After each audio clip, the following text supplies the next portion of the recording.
उससे गुफ्तगू शुरू करना जितना मुश्किल काम था, उसको जारी रखना उससे ज़्यादा मुश्किल काम। वो बाज़ दफ़ा ऐसे जवाब देती थी कि मैं अगले कई मिनट तक कुछ कह ही नहीं पाता था। यूँ लगता था जैसे वो एक अच्छे मौज़िब जुमले में नरमी से लपेट कर मुझे कह रही हो, शट अप। और मैं मुंह बंद कर लेता था।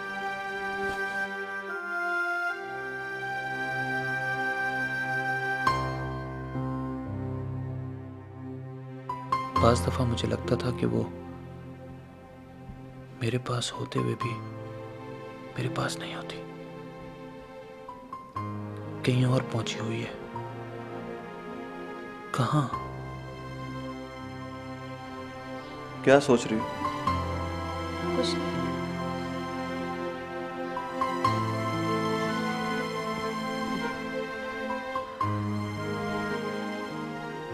क्या यह मुमकिन है कि इंसान किसी वक्त कुछ भी सोच ना रहा हो?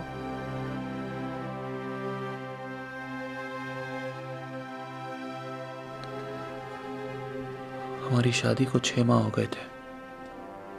महर की खामोशी अब भी वैसी ही थी। मैंने उसे आदत समझ लिया। उसके अलावा मैं और क्या करता। उन दिनों मैं मुकम्मल तौर पर उसके इश्क में गिरफ्तार था। हर मर्द की ख्वाहिश होती है कि उसकी बीवी को बोलना ना आता हो।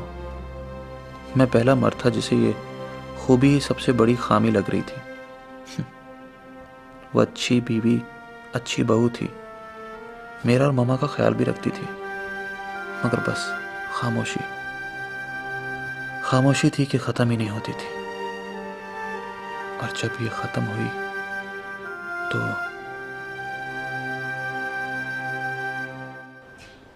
महर, मैं जा रहा हूँ, मुझे बहुत देर हो गई है। अच्छा सुनो, रात को मैं तुम्हें बताना भूल गया था, आज रात को ज़रा खाने पर एहतमाम होना चाहिए। क्यों? मेरा एक दोस्त आ रहा है, कामरान। अमेरिका से? नहीं, डायरेक्ट अमेरिका से तो नहीं आ रहा, कुछ दिन पहले कराची आ गया था। उसने मुझे फ़ोन किया तो मैंने सोचा उसे खाने पे बुला रहा हूँ। कब तक आएंगे? 8:15 बजे आएंगे। ठीक है, मैं जा रहा हूँ।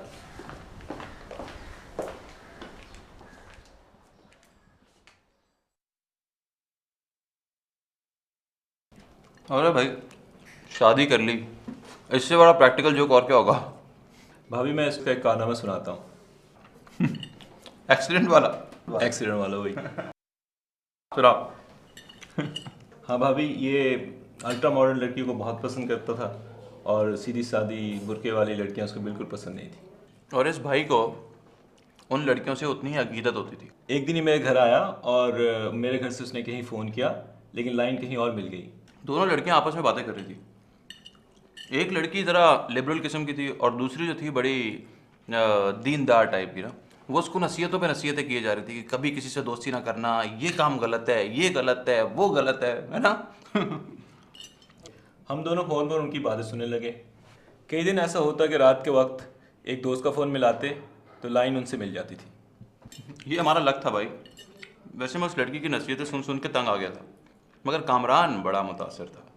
फिर मैंने इससे शर्त लगाई कि मैं उस लड़की को ट्रैप करके दिखाऊंगा और तू बुरे तरीके से शर्त आ रहा। क्या नाम था उसका?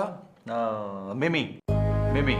वो लड़की चंद दिन की गुफ्तगू के बाद बारात को शादी पर मजबूर करने लगी। फिर मैंने ये प्लान किया कि हम दोनों उसे किसी जगह बुला लेंगे और उसे मिलके शर्मिंदा करेंगे, मगर वो भाई मिलने पर रजामंदी नहीं हुई। फिर एक बार मैंने मोबाइल से उसको फ़ोन किया और उस पर यह जाहिर किया कि जैसे मेरा एक्सीडेंट हो गया, मैं बहुत ज़ख्मी हो गया। भाभी क्या एक्टिंग की थी इसने। लेकिन भाई वो बहुत बकी थी, फिर भी नहीं आई। भाभी उन दिनों इसका यही काम था कि लड़कियों को धमकाल करना और उनसे फ्लर्ट करना। हाँ, तू तो बड़ा फरिश्ता था ना, बहुत फरिश्ता है भाई। क्या हुआ, तुमने खाना क्यों छोड़ दिया?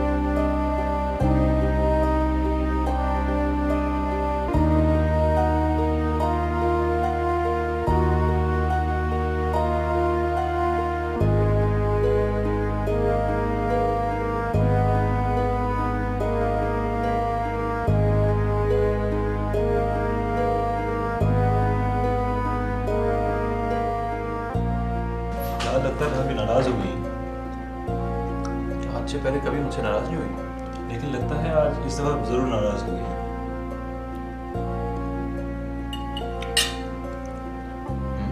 चलो खैर, मैं उसे मना लूंगा। तुम खाना खाओ। तो क्या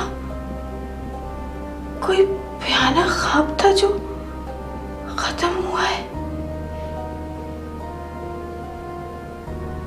या ख्वाब शुरू हुआ है?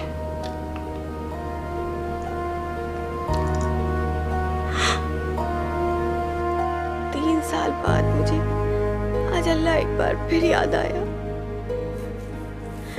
जो इंसान के ज़ाहिर और बातिन दोनों को जानता है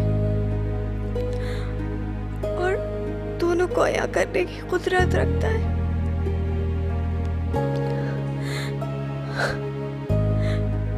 जिंदगी में बाज़ लम्हे ऐसे आते हैं जब अल्लाह के अलावा हमारा कोई नहीं रहता। हम एक खला में मुअल्लक़ होते हैं और वो उस खला में हमें थामे हुए होता है, गिरने नहीं देता।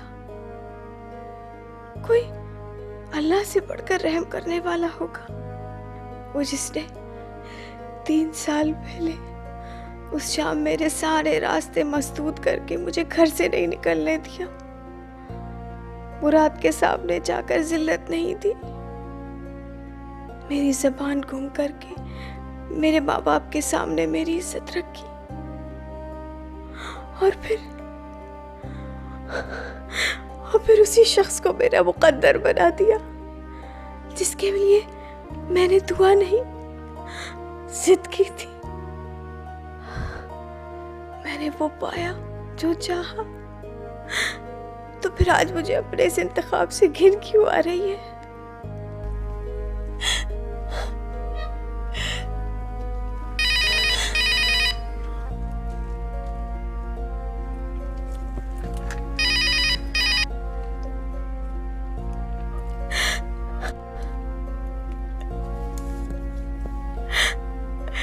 हेलो हेलो महर, तुम कहाँ हो? इस वक्त अकेली कहाँ गई हो? एक सड़क पर,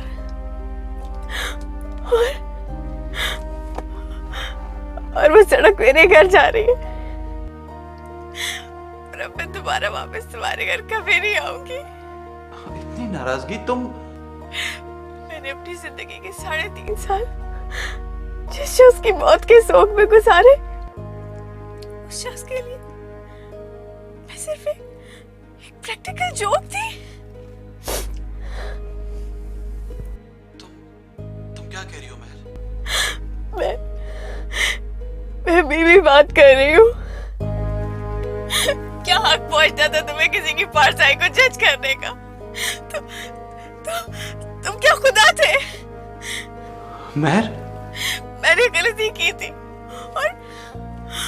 और तुमने मुझे दोज़ख में फेंक दिया। मैंने एक गुनाह किया था, पर मैं कोई बुरी लड़की तो नहीं बन गई थी, और तुमने सारे ज़माने की कालिक मेरे मुंह पे मल दी। मेरे खुदा! एक भूल, सिर्फ एक भूल मैंने की थी, और तुमने वो भी माफ नहीं की। खुदा तो क्या कुछ माफ नहीं कर देता। महर देखो, घर आओ, देखो बैठकर बात करते हैं। मैंने तुम्हारे लिए अल्लाह को छोड़ दिया। I preferred you. महर वापस आ जाओ प्लीज, प्लीज तुम मुझे वजाहत का मौका दो ना। और अब जब तुम मेरे पास हो तो मुझे तुमसे घिन आती है। मुझे तो अपने आप से भी घिन आती है। हम सब